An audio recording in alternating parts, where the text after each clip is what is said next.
আসসালামু আলাইকুম। The intelligence investor YouTube চ্যানেলে আপনাদের সবাইকে স্বাগতম। আজকে মার্কেটে দেখেন কিছু জিনিস এই চার্ট থেকে দেখে শিখবেন, পরবর্তীতে কাজে লাগাবেন। সেটা হলো এই যে দেখেন মার্কেটের এখান থেকে যে চার্টটা আঁকাইছি, ঠিক কতগুলো ক্যান্ডেলের উপরে উইংস তৈরি হয়েছে। একটা, দুইটা, তিনটা, চারটা, পাঁচটা, ছয়টা, সাতটা, আটটা, নয়টা, 10টা। এই বক্সের ভিতরই 10টা উইংস তৈরি করেছে। তার মানে কি, শেয়ার তুলছে, সেল প্রেসার দিয়ে আবার নিচে নামাইছে। এইভাবে দেখেন কতগুলো ক্যান্ডেল, প্রায় 8, 9, 10টা গুনলাম এইটুকের মধ্যে। তার মানে এই ট্রেন্ড টুকেতে গিয়ে বাই প্রেসার তো ছিলই না, এখানে প্রচুর পরিমাণ সেল প্রেসার ছিল। এই এই একটা সিগনিফিকেন্ট। দ্বিতীয় হচ্ছে যে মার্কেট যখন টানা এখান থেকে বাড়ছে, বাড়ার পরে দেখেন এই যে এই লেভেলের এই বক্সের ভিতরে কখনোই হায়ার হাই তৈরি করে নাই।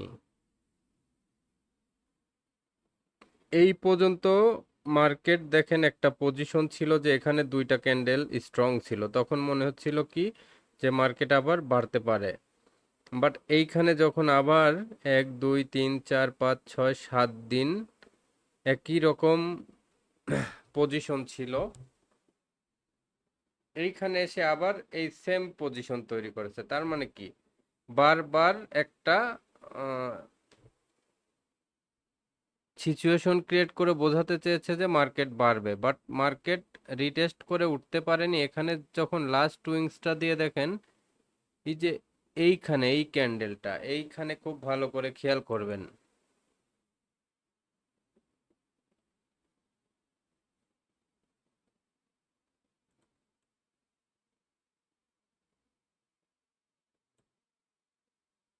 এই লোয়ার লোটা যখন ক্রস করে ফেলেছে, তখনই কিন্তু আমি বলেছিলাম যে মিনিমাম, এই দিনের ভিডিওতে বলেছিলাম যে মার্কেট কারেকশন হচ্ছে, কি কি কারণে কারেকশন হচ্ছে। বিদ্যুৎ গ্যাস ক্রাইসিস, মার্কেট বাড়ছে, তারপরে নিয়ন্ত্রণ সংস্থা বিভিন্নভাবে উল্টাপাল্টা নিউজ দিচ্ছে, সব কিছু মিলে মার্কেট কমছে, এরকম একটা ভিডিও দিয়েছিলাম এই জায়গাতে। ঠিক এইখান থেকে ফান্ড ফ্রিরও কথা বলেছিলাম যে মিনিমাম যে যা পারেন মিনিমাম 20% করবেন, যারা পারেন 40% ফান্ড ফ্রি করবেন। আজকের দিন এসে দেখেন ওই সিদ্ধান্তটা যারা যেভাবে কাজে লাগাইছেন তারাই মূলত বেনিফিশিয়ারি হয়েছেন। এখন ওখান থেকে যদি চিন্তা করেন 1, 2, 3, 4, 5 দিন, 5 দিন অলমোস্ট ডাউন ট্রেন্ডে স্ট্রং হয়ে যাচ্ছে। এখন একটা কথা বারবারই কিন্তু বলা হয় যে the trend is your friend, কখনো ট্রেন্ডের বিপরীতে যাওয়া যাবে না। তাহলে আমরা এই যে ডাউন ট্রেন্ডকে দেখেন, আমরা অনেক সময় ভিডিওতে নেগেটিভ কথা বলতে চাই না এই জন্য যে অনেকেই এই নেগেটিভ কথাগুলো সহজভাবে নিতেও চান না। অনেকেই নেগেটিভ কথা বললে, যখন বলি যে মার্কেট পড়বে, তখন অনেকেই বলেন যে আমরা আসলে মানে মার্কেটে হয়তো প্যানিক ছড়াচ্ছি। আবার অনেকেই দেখা যায় সহজ সাপটা অনেক বাজে কমেন্টও করে বসেন। তো সেইগুলা কারণে টেকনিক্যালি আমরা ইনডিরেক্টলি এইসব কথাগুলো ওই জায়গাতে বলেছি। আজকে সেটা ক্লিয়ার করে দেখাই দিলাম। এখন পরবর্তী যে 4 দিন, তবে মার্কেট এত দ্রুত, আমরা জানি যে কারেকশন হবে, কিন্তু এত দ্রুত কারেকশন হবে, এত নিচে নামবে, যেভাবে ভেবেছিলাম যে আজকে হয়তো কারেকশন হয়ে উঠে যাবে, এরকম একটা এক্সপেকটেশন ছিল। তো মার্কেট যখন কারেকশনটা অস্বাভাবিক হতে পারে, কারেকশন হতে পারে, কিন্তু আহ, এই পরিমাণ কারেকশন কেন? আরও 100 পয়েন্ট কারেকশন হোক, এক সপ্তাহ সময় নিয়ে কারেকশন হোক, মাঝে মার্কেট একদিন বাড়ুক, 2 দিন কমুক, আবার একদিন বাড়ুক, আবার একদিন কমুক, এভাবে টানা 6, 7 দিন, 8 দিন কমবে। এই জন্য আজকে একটু মেজাজটা আমারও খারাপ হয়ে গেছে যে এইভাবে তো মার্কেট, এটা স্বাভাবিক পতন না, অস্বাভাবিক পতন। মানে টানা 7 দিন, 8 দিন একদম খারাপ পড়তেছে। পড়বে স্বাভাবিকভাবে, যেভাবে উঠেছে, এই যে স্লোলি উঠেছে 2 মাস সময় নিয়ে, 4-5 দিনে তো মার্কেট সেখানে থেকে একদম, যেটা 1 মাসে বাড়ছে সেটা তো 4-5 দিনে সেই জায়গায় চলে আসতে পারে না। এই জন্য একটু অযৌক্তিক মনে হয়েছে এই জায়গাটায়। এসব জায়গায় আসলে কি, এই জায়গায় কিন্তু অ্যানালাইসিসের যে আহ, এই যে আনসার্টেনিটি থাকে 20%, এই জায়গাটা কিন্তু কেউ কোনোভাবেই ফরকাস্টিং করতে পারবে না যে আসলে কোথায় শেয়ারটা থামবে। এইখানে এই যে সাপোর্ট আছে 5,600-তে থামতে পারে, থেমে যদি ঘুরে তাইলে তো ভালো। এখানে না হলে এখানেও মনস্তাত্ত্বিক একটা স্ট্রং সাপোর্ট আছে 5,500-তে, এখানে আসলে ঘোরার সম্ভাবনা খুব বেশি, কারণ এখানে স্ট্রং সাপোর্ট। কিন্তু ফ্যাক্ট হলো এই যে দ্রুত পড়া, এইটাই আসলে মার্কেটে অনেকেই নিতে পারেন না। বাট নেক্সট টাইমে যেটা হবে, এবারকার এই যে ভিডিওটা করে ভুলগুলা দেখায় দিচ্ছি, যে যখন আমরা কোনো ভিডিওতে নেগেটিভ ট্রেন্ড নিয়ে বলবো, ট্রেন্ডটা যখন ডাউন হয়ে যাবে, আসলে দেখেন এই মার্কেট যে ডাউন হবে, এটা আমি একা বলে কি মার্কেট ঠিক রাখতে পারবো? আমার একার কথায় কি মার্কেট ঠিক থাকবে? আমার এই প্রচারণায় কি মার্কেট ঠিক ঠিক থাকবে? কোনোভাবেই না। মার্কেট ডাউন ট্রেন্ডে গেলে আমরা বললেও ডাউন ট্রেন্ড হবে, না বললেও ডাউন ট্রেন্ড হবে। কিন্তু আমরা যখন ডাউন ট্রেন্ড বলি, তখন কথাগুলো আপনাদেরকে একটু ভালোভাবে রিয়েলাইজ করতে হবে, ফিল করতে হবে। এটা আপনাদেরকে ভালোভাবে পজিটিভলি রিসিভ করতে হবে। তাইলে আমরা ট্রেনটা কোথায় কত দূর যেতে পারে এটুকু বলতে পারি। নেগেটিভ কথাও অনেক সময় ইনডিরেক্টলি বলি, সেটাও এত ইনডিরেক্টলি বলি, সেটাও পজিটিভলি অনেকেই নেন না। হয়তো অনেকেই নেন, অনেকেই বুঝতে পারেন, যারা ওয়াইজলি মার্কেটটাকে বুঝেন তারা হয়তো সহজভাবে নেন। আবার অনেকেই দেখি এটাও কমেন্ট করে বসেন যে মার্কেটটা আপনি কিছুই বুঝেন না। হয়তো আমরা কিছুই বুঝি না, না যদি কিছু নাই বুঝবো তাহলে ওই সব লেভেলে ইনডিরেক্টলি ডাউন ট্রেন্ডের কথা কেন বলেছি? বলেছি তো, বলি নাই তো? ভিডিওগুলো পিছনেরগুলো দেখেন, বারবার বলেছি ফান্ড ফ্রি করেন, আবার ওঠার সময় কিনবো। বাট এখন যেটা হয়েছে যে আজকের একটা এক্সপেকটেশন ছিল যে 5,647-48 এই লেভেলে একটা সাপোর্ট ছিল, এইখান থেকে হয়তো ঘুরবে। এখান থেকে আসলে কোথায় পড়বে এই এক্সপেকটেশনটা, বা এখান থেকে ঘোরা, যেহেতু কোনো সাপোর্ট নেই, সো এই জায়গায় কারুর ফরকাস্টিংই মিলবে না। শুধু আমি কেন, কারুর ফরকাস্টিংই মিলবে না, এটা হচ্ছে যে চিরসত্য। তো আমাদের যে ফরকাস্টিং মিলবে না, কোথায় কোথায় কোথায় ফেল করবে ফরকাস্টিং, এখানে কিন্তু 4টা ব্যাপার আছে। এগুলাও লার্নিং এর ব্যাপার। আপনারা না জেনে আমাদেরকে বলেন যে আমরা মার্কেট বুঝি না। মার্কেট অ্যাজাম্পশন ফেল করে কোথায়? এক হচ্ছে যে হঠাৎ করে খারাপ নিউজ এবং ফলিং মার্কেটে, হঠাৎ করে বৈশ্বিক কোনো ব্যাড নিউজ এবং সেন্ট্রাল ব্যাংক বা রাষ্ট্রীয় কোনো হঠাৎ প্রণোদনা বা কোনো ধরনের ব্যাড নিউজ, তারপরে সাপোর্ট রেজিস্ট্যান্স লেভেলে এগুলা কাজ করে না সাধারণত। তাইলে এই 3-4 জায়গায় ফেল। এখন যেখানে আছে যে ফলিং ট্রেন্ডের, এখানে কোনো সাপোর্ট নেই, রেজিস্ট্যান্স নেই, কিছু নেই। সো এইখানে কোথায় থামবে? নেক্সট সাপোর্ট পর্যন্ত টেকনিক্যালি ধরা যায় যে 5,600। তারপরের তো কথা কি, তারপরেরটা ওখানে আমরা তো বলতেছি না যে ওখানে থামবে। আমাদের কি থামানোর উপায় আছে? আমরা কি মার্কেট রেগুলেট করি? আমরা তো রেগুলেট করি না, আমরা তো নিয়ন্ত্রণ করি না যে এখান থেকে আমরা উঠাবো। মার্কেট ন্যাচারালি পড়বে, এখানে থামতে পারে, মনস্তাত্ত্বিকভাবে সাধারণত একটা বিষয়। বাট এখান থেকে ভেঙে গেলে আমরা পরবর্তী সাপোর্ট ধরে নিই। এটাই হচ্ছে যে টেকনিক্যালের ল্যাঙ্গুয়েজ, টেকনিক্যালের ভাষা। সো টেকনিক্যাল কিছু কিছু জায়গায় 20% জায়গায় ফেইল্ড হয়, এটাও তো একটা টেকনিক্যালের অ্যানালাইসিসেরই একটা ভার্সন, একটা ল্যাঙ্গুয়েজ, একটা স্বতঃসিদ্ধ সত্য, ইউনিভার্সাল ট্রুথ, যে কিছু জায়গায় টেকনিক্যাল অ্যানালাইসিস ফেল করবে, ওই যে সব জায়গায় কাজ করবে না। আহ, এই জন্য চলুন ওই যে কয়েকটা থিওরিটিক্যাল কিছু বিষয় আপনাদের দেখাই, তাহলে আপনারা আসলে জিনিসটা বুঝতে পারবেন। এই যে 17টা দেখেন টেকনিক্যাল অ্যানালাইসিসের কিছু রুলস আছে, যে রুলসগুলো আপনাদের বারবার বিভিন্ন ভিডিওতে বলেছি, হয়তো খেয়াল করেন না। আজকে একটু এই মার্কেটের সাথে মিলাবেন। Trend is your friend, don't fight the tape, মানে ট্রেন্ডের বাইরে কখনো ফাইট দেওয়া যাবে না। তো এইখানে যখন ট্রেন্ড খারাপ হয়ে গেছে, এই যে এই দাগটা এ পর্যন্ত বাদ দেন, এ পর্যন্ত আমরা মার্কেট এক্সপেক্ট করেছি যে এখানে কনসলিডেশনের ব্যাপার, এই জায়গাটুকু কনসলিডেশনের ব্যাপার, ভালোও হইতে পারে খারাপও হইতে পারে। এইটাকে টান দিলাম, এখন নিয়ে গেলাম, এটার কাজ শেষ। এইখানে মার্কেট কনসলিডেশন হয়েছে, তো এই বক্সটাকেও আমি আঁকায় দিয়ে রাখছিলাম যে এখান থেকে যখন বক্সটা নেমে গেছে তখন কি, তখন তো মার্কেট পড়বে। আমি কিন্তু সব ফান্ড ফ্রি করতে পারি নাই, কিছু ফান্ড ফ্রি করেছি, তাও তো অলমোস্ট প্রায় কোম্পানির কোডে প্রায় ধরলে 30-40 লাখ টাকার মতো প্রায় ফ্রি করেছি। এই ফান্ডটা এখন আমার পারচেস পাওয়ার হিসেবে কিন্তু কাজ দিবে। এই কথাটাই আমি আপনাদের বলেছি যে কিছু ফান্ড ফ্রি করেন, অন্তত 1 লাখ, 2 লাখ, 20,000, 30,000, তাহলে ট্রেন্ডের বাইরে, ট্রেন্ড ইজ ইওর ফ্রেন্ড। আপনি তো ট্রেন্ডকে ইনিমি বানাইছেন কেন? মানে ডাউন ট্রেন্ড হচ্ছে, আপনারা গালিগালাজ করে মার্কেটটাকে, নিয়ন্ত্রণ সংস্থাকে, ওই যে একটা অ্যানোনিমাস পার্টিসিপেন্ট দেখলাম যে উল্টাপাল্টা লিখছে যে শেয়ার বাজার রে, তারপরে মাসুদ রে, বিএনপি রে, এরকম নানান গালিগালাজ দিছে। তো এইটা তো আমি ওই দিন বলেছি, ভাই এগুলা গালিগালাজ দিয়েন না, মার্কেট পড়লে এটাকে মেনে নেন, এটাই সত্য। তো ট্রেন্ড ইজ ইওর ফ্রেন্ড, এটা তো মানতে পারেন নাই অনেকেই। ডাউন ট্রেন্ডে আপনারা ভাবতেছেন আজকেই মার্কেট ঘুরবে, কালকেই ঘুরবে, এত সহজে তো একটা ট্রেন্ড চেঞ্জ হয় না। 2 দিন, 3 দিন, 5 দিনেই কি ট্রেন্ড চেঞ্জ হয়? তাহলে প্রথম কোটেশনে আপনারা কিন্তু failed. Don't fight the central bank. এখানে don't fight the central bank মানে আরও কিছু বোঝাচ্ছে যে নিয়ন্ত্রণ সংস্থা বা আদার্স কাউকে ভায়োলেট করে কিছু করা যাবে না।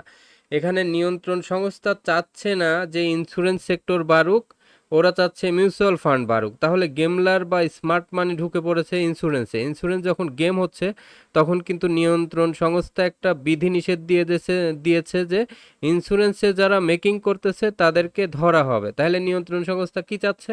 মার্কেটে এই মুহূর্তে না বাড়ুক। এরপরে বাই দা বাই শুনলাম যে এটা আমি সঠিক কিনা নিউজ জানি না, আমার সঠিক না জেনে বলাটা ঠিক হচ্ছে না অনলাইন ভার্সনে, তারপরেও শুনেছি, এটুকুই শুধু মেসেজ দিলাম, হিরোকে নাকি দুদকের মামলা করছে। তো এগুলা করা মানে কি, নিয়ন্ত্রণ সংস্থা চাচ্ছে না যে এখন মার্কেট বাড়ুক। সো আমরা এই যে এখানেও ফেল করলাম। কিন্তু আমাদের বুঝতে হবে, নিয়ন্ত্রণ সংস্থা যখন উল্টাপাল্টা বিভিন্ন নিউজ দিচ্ছে, তখন মার্কেট, নিয়ন্ত্রণ সংস্থা চাচ্ছে যে মার্কেট কারেকশন হোক। তারপরে যে 3 নম্বরটা দেখেন, এই যে don't blame your mistake on the market. আপনি কি করতেছেন? মানে আপনি যে এই জায়গায় টাকা, আমি তো ফ্রি করেছি, আপনারা পারেননি। আমিও এত ডিরেক্টলি বলি না যে সব ইয়ে করেন। দেখেন এই কয়দিন আগের ভিডিওটা এই জায়গায় দেখেন, আমি কিন্তু ফান্ড ফ্রি করতে বলেছি, এবং মার্কেট কেন পড়বে এইরকম একটা ভিডিওরও স্ক্রিনশট দেয়া আছে, দেখেন। তো এইখানে দেখেন, এইখানে গিয়ে কি করছেন, এই যে এই কোটেশনটাও ফেল করছেন। কোন কোটেশন? এই যে don't blame your mistake on the market. এই যে এখানে যে শেয়ারটা সেল করলেন না, ট্রেন্ড ডাউন ক্লিয়ার হওয়ার পরে, এই জায়গাটা স্পেশালি কোন জায়গাটা দেখেন,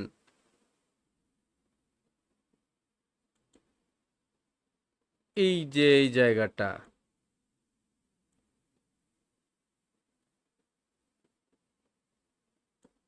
এই জায়গাটা ক্লিয়ার কাট ফল হয়ে বের হয়ে আসতেছে।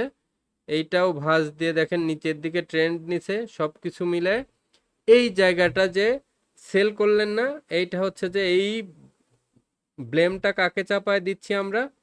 মার্কেটে। ধরেন আপনারাই না, আমি আমি নিজেই মার্কেটকে দোষ দিচ্ছি। ধরেন এই যে মার্কেটকে দোষ দেওয়ার তো কোনো যুক্তি নাই। ঠিক আছে, if the value don't make sense then don't participate. এটা তো ওই যে হাই প্রাইসে শেয়ার কিনলে ওই ক্ষেত্রে এইটা এই মার্কেটের সাথে যাচ্ছে না এখন। আপ মার্কেটে যখন কোনো কিছু অনেক বেশি বাড়ে তখন কিনবে না। যেমন অনেকেই শার্প ইন্ডাস্ট্রিজ গত 2 দিন আগেও ম্যাচিউর অবস্থায় নাই, তারপরেও রিস্ক নিয়ে কিনেছেন। ফলিং ট্রেন্ডে কেন কিনতেছেন, বাই দিতেছেন, এটা হচ্ছে যে একটা ফ্যাক্ট। আবার এই যে 5 নম্বরে দেখেন ফেল করেছেন, আমিও ফেল করলাম। কি, don't play all the time. আমরা এখনো কি করতেছি, সবসময় মার্কেটে বেট নিতে হয় না। এখনো এই যে মার্কেটে একটু ক্যাশ ফ্রি রেখে ফান্ড অনেক, আমি এক আহ, একটু সিনিয়র মানুষকে, ওনাকে বললাম যে ভাই ফান্ড ফ্রি করেন, উনি ফান্ড ফ্রিও করেছে, গত 2 দিন আগে ফান্ড ফ্রি করেছে, আমি জানি যে ফান্ড ফ্রি করেছে, ওনার ফান্ড ফ্রি আছে। আজকে হঠাৎ করে বলতেছে একটা স্টকস কিনছে, কি যেন স্টকস, আমার এই মুহূর্তে নাম মনে পড়তেছে না। ও, সাইহাম টেক্স কিনছে। তো আমি বললাম এখন কেন কিনলেন? বলতেছে যে ফান্ড ছিল তো হঠাৎ করে হাত পা চুলকাচ্ছিল। আমি কই ঠিক আছে, হাত পা এখন আরো চুলকান, আর দেখতে থাকেন। হ্যাঁ, তাহলে এই যে মানে আমরা কি সব সময় মার্কেটে অ্যাক্টিভ করি? মার্কেটে অ্যাক্টিভ থাকবেন, কিন্তু ফান্ড যেটা ফ্রি করবেন সেটা হঠাৎ হুটহাট করে কেনা যাবে না। যখন ফান্ড ফ্রি করছেন তো ফ্রি করছেন, বাট মার্কেটে অ্যাক্টিভ থাকা মানে কি, মার্কেটে স্টকস এখন খুঁজবেন। এখন কিন্তু 24 মানে মার্কেটে যে কয় ঘন্টা মার্কেট খোলা থাকে শুরু থেকে শেষ পর্যন্ত খুব অ্যালার্ট থাকবেন। কি করবেন জানেন কেন অ্যালার্ট থাকবেন? মার্কেটে যে দিন যে স্টকসটা, ধরেন বেক্সিমকো লিমিট হঠাৎ করে প্রচুর 4-5 গুণ ভলিউম হয়ে হঠাৎ করে 4-5% বেড়ে গেল, এখান থেকে কিন্তু তাইলে বেক্সিমকো লিমিটেড 5-6 15-20% প্রফিট পাবেন। এখানে কি করবেন? তখন দ্রুত ফান্ড ঢুকাবেন, ইনজেক্ট করবেন, এই যে লসটা হয়েছে জাস্ট অন্য দিকের গুলো এসে লসটা কাভার করে নেবেন। এভাবে যে শেয়ারটি দেখবেন সবচেয়ে বেশি ভলিউম নিয়ে ভল্টের দিকে যাচ্ছে, 5% বেড়ে গেছে, সেই শেয়ারগুলোর দিকে প্রচণ্ড অ্যালার্ট থাকতে হবে। এই 2-3 দিন 5 দিন যেদিন ঘুরবে সেদিন থেকে অ্যালার্ট থাকতে হবে। এটা হচ্ছে যে কাজ। কেন অ্যালার্ট থাকবে? অ্যালার্ট অলওয়েজ থাকবেন, কিন্তু এন্ট্রি এক্সিট সব সময় নেবেন না। Don't play all the time. এখানেও তাহলে ফেল করলাম।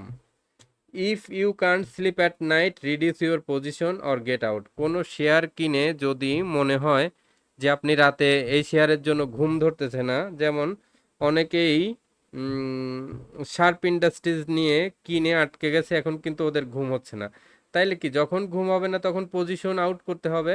এটাও তো মানতেছেন না। Don't put too much faith on the experts. এই যে আমাদের গালিগালাজ করেন, অনেক অ্যাডমিনরে গালিগালাজ করেন, তার মানে কি আপনারা অ্যাডমিনের উপর 100% ডিপেন্ডেন্ট হবেন? কখনোই না। একজন অ্যাডমিন বলছে যে মার্কেট ভালো হবে, একজন অ্যাডমিন বলতেছে মার্কেট খারাপ হবে, আপনারা আপনাদের জাজমেন্ট মিলায়ে ডিসিশন নেবেন।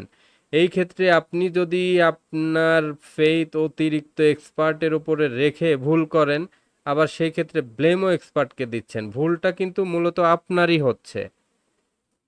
এইখানে let's profit run take losses quickly, এই যে এটাও মিস করলাম। আপনারা কি করেন? প্রফিট নেওয়ার সময় দ্রুত নেন, টেক লসেস কুইকলি। এই যে এখন যে লস যাচ্ছে, বক্সটা যেদিন আউট হলো সেদিন 2 টাকা 3 টাকা লস নিলেই হয়ে যেত। ধরেন একটা গ্লোবাল ইন্স্যুরেন্স, দেখা গেল যে আপনি 42 টাকায় কিনছেন, 44-45 টাকায় আছে। শার্প ইন্ডাস্ট্রিজেও যেমন 44 টাকায় অনেকেই কিনছেন, ভেবেছেন যে অনেক বাড়বে। আমি 44 টাকায় কিন্তু ওই দিন শার্প ইন্ডাস্ট্রিজ সকালের একটা ভিডিওতে সেল করতে বলেছি, আমি নিজে সেল করেছি, আমাদের গ্রুপের অনেকেই সেল করে দিয়েছে। আমাদের গ্রুপের মনে হয় না কেউই আটকে আছে, যারা গ্রুপে মেসেঞ্জারে আমাদের সাথে কানেক্টেড তারা কারুর কাছেই শার্প ইন্ডাস্ট্রিজ নেই আমার জানা মতে।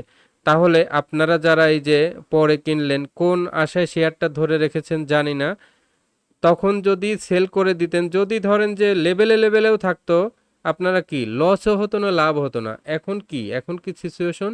আজকে এই যে 11 টাকা লস তো হতো না। তাইলে একজন যদি 10,000 শেয়ার কিনে থাকে, 5,000 কিনে থাকে অলরেডি, 1 লাখ টাকা নাই, 1 লাখ টাকা লাভ করা তো চারটেখানি কথা না। তাহলে এই যে টেক লসেস কুইকলি, এটা এই জায়গাটায় কিন্তু ফেল করলেন। If you buy for a reason and that reason no longer valid then sell. ধরেন আপনি শার্প ইন্ডাস্ট্রিজ কোনো কারণে ভেবেছেন যে এই কারণে কিনলাম, যখনই দেখতেছেন যে শার্প ইন্ডাস্ট্রিজ ভালো তো নেই, মার্কেটও ভালো নেই, সাথে সাথে কি করলেন? সেল করে দিবেন। এটাও কিন্তু করতে পারেন নাই। The market is not efficient but it is still tough to beat. Market কিন্তু কখনোই ইফিসিয়েন্ট না। আমরা মনে করি যে মার্কেট সবসময় তার বাড়বে বাড়বে, একটা ধারাবাহিকভাবে কমবে কমবে। মার্কেট কিন্তু কখনো এই যে এখন এখন পড়লো, এটা কিন্তু অস্বাভাবিক পড়া, এটা ইফিসিয়েন্ট না মার্কেট। সো আপনি সবসময় যদি মার্কেটকে বিট করতে চান, এটা ভেরি টাফ, কখনোই পারবেন না। মার্কেটের ন্যাচারাল ফলকে আপনি আপনার সাথে মানায় নিতে পারবেন না, এইসব জায়গায় মিস্টেক হবেই। তাই 20% মিস্টেক এড়ানোর জন্য যে সবসময় ক্যাশ ফ্রি রাখার যে পলিসি ওটা ইয়ে করবেন। মার্কেটে সবসময় আপনি আপনার মতো করে বিট করতে পারবেন না, কখনোই আপনার ক্যালকুলেশনের সাথে মার্কেট চলবে না, 20% মিস হবেই। You never know all the answer. ধরেন এই যে আজকে যদি আমাকে বলেন যে ভাই মার্কেট কত পয়েন্ট পড়বে, কোথায় থামবে, আমরা বড়জোর একটা সাপোর্ট রেজিস্ট্যান্স দেখে যদি পিওরলি অ্যানালাইসিস দেই, সেই ক্ষেত্রে মার্কেট আরও পরে 110-15 পয়েন্টের। এটা হচ্ছে যে অ্যানালাইসিস নির্ভর, সেটা কালকেই পড়বে এমন না। কালকে আবার আজকে বললাম যে 115 পয়েন্ট পড়বে, ধরেন সেটা হতে পারে কারেকশনের শেষ দিন পর্যন্ত। এটা ধরে নেবেন না যে কালকেই আবার মার্কেট বেড়ে গেলে ভাই তো বললো যে 115 পয়েন্ট বাড়বে, আজকে তো মার্কেট বাড়লো, আজকে বেড়েছে জন্য কালকে যে আবার পড়বে না তা তো না। 115 পয়েন্ট কারেকশন হওয়ার মতো এখনো পজিশন আছে টেকনিক্যালি অ্যানালাইসিস অনুযায়ী, এরকম আছে। এখন সেটা যে 100% মিলবে এইটা কিন্তু না। আবার অনেক ধরেন গেমলাররা নিউজ ছড়াচ্ছে যে মার্কেট আরো অনেক পড়বে, অনেকে আবার বলতেছে কাল থেকে ঘুরবে, অনেকে বলতেছে মঙ্গলবার থেকে ঘুরবে, এক একজনের এক এক রকম নিউজ। তাহলে এইখানে কিন্তু কেউই আমরা অল অ্যান্সার জানি না আসলে কি ঘটবে। তাহলে আমাদের যেটা করতে হবে যে লজিক্যালি টেকনিক্যাল অনুযায়ী যদি আপনি মানেন, নিউজকে ছুঁড়ে ফেলে দিতে হবে। সেই ক্ষেত্রে আপনি ধরেন যেখানে এসে থামবে সেখান থেকে আপনি আবার নতুন করে ভাবনা শুরু করে দিলেন। আগের যা ভাবনায় ভুল হয়ে গেছে, পরবর্তী আবার যখন নতুন করে নতুন ট্রেন্ড, নতুন সুইং, নতুন আপ ট্রেন্ড, ডাউন ট্রেন্ড হবে, তখন এই ভুলগুলা যাতে আর না হয়, এই মিস্টেকগুলা দ্রুত এড়াতে হবে। Don't focus too much on short term information flows. এখানে ধরেন শর্ট টার্ম একটা ইনফরমেশনকে কখনোই এটাকে বেশি প্রায়োরিটি দিবেন না। ধরেন এই যে এখন মার্কেট শর্ট টাইম 5-7 দিন হঠাৎ করে পড়তেছে, আবার হঠাৎ করে বাড়তেছে, এই সকল ক্ষেত্রে আপনার হাতে থাকা ভালো শেয়ার কিন্তু আবার প্যানিক হয়ে ছাড়বেন না। যেমন ইবনে সিনার মতো শেয়ার, এগুলো শেয়ার কি লং টাইম পালতে হয়, রেনেটার মতো শেয়ার, এগুলো লং টাইম পালতে হয়। এই সকল ক্ষেত্রে শর্ট টাইম ইনফরমেশনকে সব সময় অ্যাভয়েড করতে হয়। Beware of new Ira thinking. New Ira thinking কিভাবে সাবধান হতে হবে? ধরেন এবার সবাই বলেছে মার্কেট, নতুন গভর্নমেন্ট এসেছে, অনেক 7,000-8,000 ইন্ডেক্স যাবে, সেটা কি একদিনে যাবে? সবাই বলেছে যে আগের মতো মার্কেট হবে না, এবার নতুন করে মার্কেট উচ্চতায় যাবে। মার্কেট কিন্তু ঠিকই 5,900 গিয়ে আবার কারেকশন হলো। তো আপনি নতুন চিন্তা করেছেন যে নতুন কিছু হবে, হয়নি কিন্তু। তাহলে এই ইরা থিঙ্কিং থেকেও বের হয়ে আসতে হবে। অ্যাডাপ্ট টু চেঞ্জ, এই যে সবচেয়ে বড় ইম্পর্টেন্ট কথা, মার্কেটের সাথে চেঞ্জের সাথে অ্যাডাপশন করতে পারতেছি না আমরা, এটা হচ্ছে যে সবচেয়ে বড় কথা। এখানে ধরেন কনফার্ম আমি বুঝতেছি যে এখানে কনফার্ম কারেকশন হবে, আমিও কি সব শেয়ার সেল করতে পারলাম? কেন পারলাম না? আমারও কিন্তু হাত বাঁধা। কোথায় হাত বাঁধা? আমার নিজস্ব পোর্টফোলিও হলে আমি এখানে সব সেল করে দিতাম, বাট আমি যেহেতু অন্যের পোর্টফোলিও হ্যান্ডেল করতেছি, সো আমি এখানে কিন্তু সব শেয়ার সেল করার মতো রিস্ক নিতে পারি নাই, কারণ আমাকে জবাবদিহি করতে হতে পারে, সেই একটা কোশ্চেন ভয় আমার মধ্যে আছে। সো এখানে কিন্তু আমি কি করলাম, আমিও এখানে হাত বাঁধা, এখানে সামান্য ওই যে বললাম 20-30 লাখ ফান্ড ফ্রি করেছি, বাকি কিন্তু আরও 1-1.5-2 কোটি টাকা ফ্রি করতে পারতাম, সেটা করি নাই। কেন করি নাই? ওই যে জবাবদিহিতার ভয়, এখানে হাত পা বাঁধা আছে। তাইলে অ্যাডাপ্ট টু চেঞ্জ, এখানে অ্যাডাপ্ট টু চেঞ্জের ক্ষেত্রে আমি কিন্তু আমার যতটুকু ফ্রিডম আছে সেটুকু আমি অ্যাডাপশন করে ফেলেছি, দ্রুত কিছু ফান্ড ফ্রি করে ফেলেছি, দ্রুত লস নিয়ে কিছু ফান্ড ফ্রি করেছি। খুব বেশি লস নিই নাই কিন্তু, যেগুলো 3-4%-এর মধ্যে আছে, যেগুলো 2-4 টাকা লাভ ছিল, যেখানে লাভ দেখেছিলাম একটা শেয়ারে প্রায় 1,12,000 টাকা, সেটা লাস্টে লাভ নিয়েছি মনে হয় 16 না 17 হাজার টাকা, এরকম লাভ নিচ্ছি, ফান্ড ফ্রি করেছি এইভাবে। তো আহ, এই জায়গায় যে অ্যাডাপশন, দ্রুত অ্যাডাপশন করতে হবে। মার্কেট পড়তেছে, আপনিও দ্রুত মার্কেটের সাথে আপনিও চললেন, তাইলে কিন্তু আপনি অটোমেটেড হয়ে গেলেন। সো এখানেও ফেল হয়েছে। Don't let your opinion of what should happen bias your trading strategy. মানে এখানে ট্রেডিং স্ট্র্যাটেজির মধ্যে বায়াসনেস থাকে। যেমন ধরেন মার্কেট ফল করতেছে, বাট আপনি কোনোভাবে ভাবতেছেন মার্কেট হয়তো 2 দিন কারেকশন হয়েছে, আজকেই বেড়ে যাবে। যতক্ষণ ট্রেন্ড না ক্লিয়ার হবে ততক্ষণ আপনি আজকেই হয়তো বেড়ে যাবে, এই ধারণা, এই বায়াসনেস নিয়ে থাকা যাবে না। আবার অনেকেই হয় কি, যেমন আমাকে আমার এক কলিগ বলল, ভাই মার্কেট এই সপ্তাহে অনেক ভালো হবে। আমি বললাম কেমন ভালো হবে? তো বলতেছে যে আগামী 15 দিনের মধ্যে মার্কেট 6400 ইন্ডেক্সে চলে যাবে। আমি বলছি তাই নাকি? তাহলে এটা কি আপনার বিশ্বস্ত সোর্স? উনি বলল যে হ্যাঁ, এটা আমার অনেক বিশ্বস্ত সোর্স। তো যখন উনি বলল আমাকে বিশ্বস্ত সোর্স, তাইলে কি আমার ভিতরে কিন্তু তখন একটা সেন্টিমেন্ট কাজ করেছে। তার মানে কি ওনার কাছে একটা ইনফরমেশন আছে মার্কেট বাড়বে। তখন কিন্তু আমার ভিতরে একটা কি, আমি টেকনিক্যালে দেখতেছি যে কনফার্ম পড়বে, বাট আমার ভিতরে মাথায় ওই যে একটা সাউন্ড নিছি, ওইটা কিন্তু একটা প্রভাব অলরেডি ফেলছে। এবং আমার ভিতর বায়াসনেস কাজ করতেছে কি, আমি সকালে চিন্তা করছি যে ফ্রি থাকা ফান্ড যেটা বাড়তে লাগে হঠাৎ করে সেটা একটু এন্ট্রি নিব। শুরুতে বেক্সিমকো লিমিট ম্যাচিউর ছিল 6000, 6000 ম্যাচিউর বেক্সিমকো লিমিট আবার এন্ট্রিও নিলাম। পরে যখন আস্তে আস্তে সময় করাচ্ছিল তখন মনে হলো না, এখন এই এন্ট্রি নেওয়াটা ঠিক হয়নি। কেন এন্ট্রি নিলাম? ওই যে বায়াসনেস কাজ করতেছিল যে একজন বলেছে ভাই মার্কেট 15 দিনের ভিতরে অনেক বেশি 6400 ইন্ডেক্স যাবে, এটা কি বিশ্বস্ত সোর্স। বাট আমি পার্সোনালি অনেক বারবার দেখলাম, যদি কখনো কোনো কারুর নিউজ নেই, সেটা খুব নেগেটিভ ইস্যু হয়ে যায়। টেকনিক্যালি যেটা ভাবি সেটাই দিন শেষে রাইট হয়। বাট অনেকের যখন নিউজ নেই তখনই ভিতরে একটা ভুল হয়। আমার টেকনিক্যাল অ্যানালাইসিসে কিন্তু আমাদের ভুল হয় না, ভুলটা হয় কোথায়? যখন ওই নিউজটা নেই তখন আমাদের ভিতরে একটা কি দ্বিধা, বায়াসনেস কাজ করে। যেমন ধরেন অনেক অ্যাডমিনেরও অনেক সময় ভিডিও দেখলে অনেকে বলতেছে যে এটা তো অনেক ভালো হবে, অনেক ইয়ে হবে।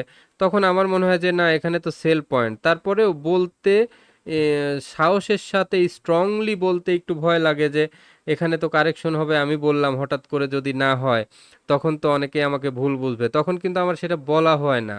এরকম জিনিসগুলো কাজ করে। তো এই যে জায়গাটা বায়াসনেস, এইটা থেকে পুরো বের হয়ে আসতে হবে। এটা খুবই একটা খারাপ জিনিস। নিউজটা থেকে দূরে থাকতে হবে। আমি আরেকটা জিনিস দেখলাম, কোনো মানুষ যখন কখনো সফল হয়, যেমন আমার মনে আছে আমি 2021-22 সালের দিকে হঠাৎ করে একটা কোনো না কোনো একটা সাইকেলে একটা হাউজে অনেক বেশি প্রফেশনালি অনেক ভালো করতেছিলাম। তো আমি দেখলাম কি আমার পেছনে কিছু লোক লেগে গেল এবং এমন কিছু বিশ্বস্ত মানুষ তৈরি হলো, তারাই একসময় আমাকে বিভিন্ন ইনফরমেশন দিচ্ছিল, মিশন ইনফরমেশন। এটা বুঝলাম কখন? যখন আমার ক্ষতিটা হয়ে গেল তখন আমি বুঝলাম যে এগুলা ইচ্ছাকৃত মিস ইনফরমেশন দেওয়া হয়েছে। ঠিক এবারও অনেকের সাথে কিন্তু আমি কখনোই নিউজ নেই না, যোগাযোগ রাখি না। তো এবার যেটা হয়েছে, প্রায় 2 3 4 বছর আগে একজনের সাথে খুবই ভালো রিলেশন ছিল, আমি তাকে খুবই শ্রদ্ধা করতাম, আমি জানতাম সে মার্কেটে খুবই ভালো করে, তার কাছে খুবই ভালো নিউজ থাকে, সো আমি তাকে বিশ্বাস করি। হঠাৎ করে আমাকে নক করলো যে ভাই মার্কেটের কি অবস্থা? আমি বললাম এই অবস্থা। উনিও 2 4টা নিউজের কথা বলতেছে, আমি তো নিউজ নেই না। তারপরেও যখন আমি বললাম যে আপনার কাছে কি এই মুহূর্তে ইনফরমেশন আছে? তো তখন বলল যে ভাই 15 দিনের ভিতরে মার্কেট 6400 ইন্ডেক্স যাবে। আমি বললাম মার্কেট তো আমার কাছে মনে হচ্ছে ডাউন হবে। তো উনি বলছেন না, এটা কনফার্ম নিউজ। আমি বললাম শিওর তো? আমি জি শিওর। তখন আমিও কিন্তু একটু দ্বিধায় পড়ে গেলাম। সেটা গত 2 দিন আগের কথা। তো এই যে দ্বিধাটা তৈরি হলো, এটা কিন্তু আমার পিছনে আমার সফলতা, আমার ইউটিউব চ্যানেলের সফলতা, আমার পারফরমেন্স, আমার সাকসেস দেখে আমার পেছনে কিন্তু কি স্পাইয়ের মতো একটা লোক, বিশ্বস্ত লোক লেগে গেছে। এবং আমার কেন জানি মনে হয় এরা বিভিন্ন সোর্সের মার্কেটে একটা বড় নেটওয়ার্ক আছে, যেখানে যে কেউ সফল হতে গেলে তাকে ব্যর্থ করার জন্য একটা চেষ্টা চলে। এটা আমি এ পর্যন্ত 3বার দেখেছি। যখনই যে ইস্যু নিয়ে, এর মধ্যে আমার একটা মহিমমনোর আইডি নিয়ে অনেক বেশি সফল হলো, একবার আইডিটা অনেক বেশি পপুলার হয়ে গেল। মানে JSRM, বিএসসি একটা সময় খুব আমার স্টকস প্রায় অনেক রে 60 টাকা থেকে 138 টাকা পর্যন্ত অনেকেই আমার সাথে ডাবল করেছে। তখন বিএসসিটায় প্রায় 50 টাকার মতো লাভ করেছে, 30% এরকম। তখন প্রায় 4-5টা স্টকে, জেমিনিসিতে অনেক ভালো প্রফিট করেছে, বসুন্ধরাতে, মানে টানা 5-6টা স্টক যখন আমার অনেক বেশি সফল হলো, তখন দেখি আমার পিছনে এভাবে লোক লেগে গেল। আমি কিন্তু বুঝি নাই, আমি অনেক পরে যখন দেখি যে একদিন আমার আইডিটা হ্যাক হয়ে গেল। আইডিটা যখন হ্যাক হয়ে গেল তখন আমি বুঝলাম, ও উনি তো আমার কাছে এইভাবে এইভাবে ইনফরমেশনগুলো নিচ্ছিল, কোনো না কোনোভাবে কোনো ইনফরমেশনের মাধ্যমে কাছের মানুষই আমার আইডিটা হ্যাক করে ফেললো। তো এখানে আইডি হ্যাক করার ক্ষেত্রে সবচেয়ে বড় সমস্যাটা হয়ে গেছিল, আহ, যাক সেটা না বলি, সেটা বললে অনেকের অনেক কিছুই ফ্লাশ হয়ে যাবে, সেটা থেকে বের হয়ে আসি। তো এইটা অনেকে সফল হলে আমাদের মিসগাইড করার জন্য আমরা কিন্তু অনেক বেশি ডিটারমাইন্ড থাকার চেষ্টা করি এবং ভুল করি না ডিটারমাইন্ড যতক্ষণ থাকি। কিন্তু এই যে সান লাইফের ব্যাপারে একবার বলেছিলাম না, সান লাইফ নিয়ে আমাদের মিসগাইড করা হলো একটা সময়। তো ওই মিসগাইডের মধ্যেও আল্লাহর রহমতে আমরা কিন্তু আবার প্রফিট করে লাস্ট বারও বের হয়েছি প্রফিট করে আল্লাহর রহমতে। তো এর মধ্যে আরেকটা স্টকস নিয়ে এক ধরনের বায়াসনেস তৈরি হয়েছিল, তারপরে কান ধরেছি যে কখনো কোনো আর স্টকস নিয়ে কারুর কাছে কোনো সাজেশন নিতে যাব না। ঠিক স্টক নিয়ে না, এবার কিন্তু আবার ইন্ডেক্স নিয়ে একটা সাজেশন দেওয়া হয়েছে, মানে মিস ইনফরমেশন, এটা ইচ্ছাকৃত দেওয়া হয়। এবং আমরা ঠিক বুঝে উঠতে পারি না কত সুকৌশলে আমাদের ব্রেনটাকে ডাইভার্ট করার চেষ্টা করা হয়। তো নেক্সট টাইম আমি সব সময় যেটা করব, অ্যানালাইসিসের ওপরেই থাকবো। আমার অ্যানালাইসিস কখনো মিস হলে সেটাকে অ্যানালাইসিসের মিসটা আমি মেনে নিব, বাট এই যে এইভাবে মিসগাইডেড হওয়া, মিসগুলো আমার মোটেই ভালো লাগে না, নিজের কাছেই পরে খুব খারাপ লাগে যে এই নিউজটাকে আমি বিশ্বাস নাও করতে পারতাম। যেমন আজকে সকালের এন্ট্রিটা দিয়েই আমার খুব খারাপ লাগতেছিল, আমি কিন্তু মানে ভেবেছি যে মার্কেট যখন প্লাস হবে তখন থেকে এন্ট্রি শুরু করব, বাট ওই যে একটা নিউজ, আমি ভুল করেছি, আমি কিন্তু আপনাদের ভুল করতে দেই নাই, আমি আপনাদের বারবার সতর্ক করেছি। আমি আমি আপনাদেরকে কখনোই আমার বায়াসনেস ভিতরের ইনফরমেশন বলি না, আমি সবসময় অ্যানালাইসিস যা বলে আপনাদের সেটাই বলি, যাতে আপনারা ভুল না করেন। আমি কিন্তু নিজে ভুল করি যে এই সব জায়গায়, যে বায়াসনেস, কিন্তু এই বায়াসনেসটা আমি আপনাদের কিন্তু বলি না। দেখবেন এই কথাটা কিন্তু আমি বলি নাই যে মার্কেট এখানে এরকম এরকম ঘুরে যাবে, 200 300 500 পয়েন্ট প্লাস হবে, 6400 হবে, এই জিনিসগুলো কিন্তু আমি আপনাদের বলি নাই, শেয়ার করি না। এখন বললাম ভিডিওতে ক্লিয়ার করতে, জাস্ট কেন কি কারণে অনেক সময় আমাদের হঠাৎ করে ধরেন 10 দিন সফল, 20 দিন সফল, 2 মাস সফল, হঠাৎ করে একটা বড় মিস্টেক হয়। কেন হয় মিস্টেক? কিন্তু আমাদের বাইরেও প্ররোচিত কিছু মিস্টেক আছে। এটা আপনারা হয়তো ভাবতে পারেন যে আমাদের হচ্ছে যে অজ্ঞতা, হয়তো অন্যের ওপরে চাপায় দিতে চাচ্ছি। না ভাই, আমি কিন্তু একদম রিয়েল হিস্ট্রিগুলা আপনাকে বললাম, এখন যেগুলো বললাম একদম রিয়েল হিস্ট্রি, আমার জীবনের সাথে প্রতিটা স্তরে মার্কেটের সাথে ঘটে যাওয়া সফলতার পরবর্তী যে হঠাৎ করে 1-2টা ব্যর্থতা, এবং এই ব্যর্থতাগুলো আমি আপনাদের সাথে আজকে শেয়ার করলাম। Every indicator eventually bites the dust, দেখেন এইটা খুবই ইম্পর্টেন্ট। এই যে মার্কেটকে আপনারা অনেকেই আমাদের ইন্ডিকেটর কাজ না করলে আপনারা কমেন্ট করে বসেন, যে যেমন আমার একটা ফেসবুক পোস্টে কমেন্ট করেছেন যে আপনি মার্কেট নিয়ে আরও শিখেন, আরও আপনার নলেজ দরকার। হ্যাঁ, নলেজ তো অবশ্যই সবারই দরকার, কিন্তু ফ্যাক্ট হলো এখানে লেখা কি, every indicator eventually bites the dust, মানে কোনো ইন্ডিকেটরই কখনো শেষ পর্যন্ত 100% সঠিক না। সব সময় যে কোনো খারাপ মার্কেটে যে কোনো ইন্ডিকেটর 100% ফেল করবে। তো এখানে থিওরিটিক্যালি ইন্ডিকেটরই ফেল করতেছে, আমরা আমাদের ফেল না, এটা হচ্ছে যে এটা টেকনিক্যাল অ্যানালাইসিসের পার্টি যে কিছু কিছু জায়গায় ফেল করবে। তো সেখানে সেই ফেলটা তো আপনারা জানেন না, আপনারা তো এত কিছু বুঝেন না যে মার্কেট কোথায় ফেল করে, কোথায় কি করে। আপনারা শুধু মনে করেন যে আমরা জেনে বুঝেও, হাজার জানেন, হাজার এক্সপার্ট হন, তাও ওই যে 20% যে ফেল হবে, ওখানে পৃথিবীর সমস্ত এক্সপার্ট ফেল করবে। হ্যাঁ, ফেল কোথায় করবেন না, আপনি যদি লং টার্ম ইনভেস্টর হন, ফান্ডামেন্টালি ওই যে ইপিএস গ্রোথ, গ্রোথ শেয়ার নিয়ে যে থিওরিগুলো আমাদের আছে, যে ইয়ারলি 20% প্রফিটের চিন্তা করে যেসব ইয়ে করেন, ওই সব জায়গায় লং টার্মে খুব কম ফেল করবেন, ফেল করবেনই না, ফেল হবেই না। কিন্তু এই যে শর্ট টার্ম টেকনিক্যালি ইনভেস্টমেন্ট করতে গেলে যখন ব্রেকআউট থিওরি রেসের উপরে থাকবেন তখন কিন্তু 20% মিস্টেক হবে। এই যে জিনিসগুলো আপনাদের সাথে শেয়ার করলাম, আশা করি ভালো মন্দ অনেক কিছু বুঝতে পারলেন। মার্কেট কালকেও দেখব, কালকে যখন মার্কেট স্ট্রংলি ভালো রিভার্স করবে আমরা তখন মার্কেটে পার্টিসিপেট করব, তখন অ্যাক্টিভ হব। আর এবং অ্যাক্টিভ হওয়ার সময় বলে দিচ্ছি আপনাদের, সবচেয়ে মার্কেটে টপ 20গুলো খেয়াল করতে থাকবেন। টপ 20তে যে শেয়ারটা সবচেয়ে ভলিউম নিয়ে 4% প্লাস হবে আপনারও পছন্দের শেয়ার, সেটা এন্ট্রি দিবেন। ঠিক আছে, আজকের ভিডিও এ পর্যন্ত। অনেক বড় ভিডিও করে ফেললাম, আশা করি এই ভিডিওটা আপনাদের খুবই কাজে দিবে। আজকের ভিডিও এ পর্যন্তই। যারা আমার কোর্সটি করতে চান অবশ্যই অবশ্যই আমার এই হোয়াটসঅ্যাপ নাম্বারে যোগাযোগ করবেন, 01722202992 এই হোয়াটসঅ্যাপ নাম্বারে যোগাযোগ করবেন। এবং যারা পোর্টফোলিও ম্যানেজমেন্ট করে নিতে চান তারাও এই হোয়াটসঅ্যাপ নাম্বারে যোগাযোগ করবেন। আর ভিডিওটি যারা আজকের জন্য নতুন অতিথি, অবশ্যই চ্যানেলটি সাবস্ক্রাইব করে অল বেল আইকনটি বাজিয়ে দিবেন, লাইক কমেন্ট অবশ্যই করবেন, শেয়ার করে অন্যদেরও দেখার সুযোগ করে দিবেন। আল্লাহ হাফেজ, আজকের ভিডিও এ পর্যন্তই।